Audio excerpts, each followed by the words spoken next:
Here's a tip for pen turners. As you know, when acrylic blanks are transparent or semi-transparent, the brass barrels can be seen through the blank, and even the glue at times can be seen.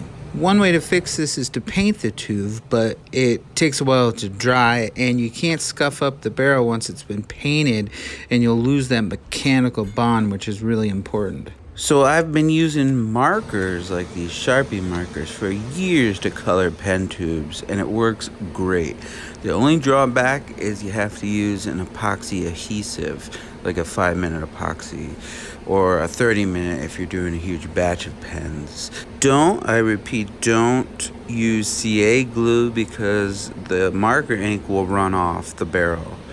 But if you do want to use a CA for speed, you can use, say, black CA or white CA glue that is already mixed and pigmented, and that works as well.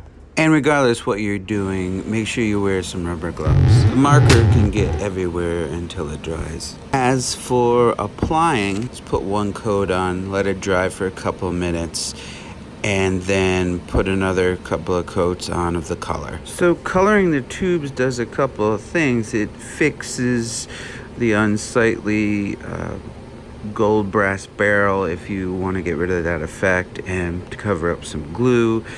But it also can unify the color, the blank underneath it, and also make the colors brighter or darker depending on the color of the barrel. And say if the blank really isn't transparent or semi-transparent, but you're doing, say, like a really thin, like slimline pen, and you turn it down very thin, it becomes sort of transparent, and coloring the barrel really helps to unify and keep the color solid.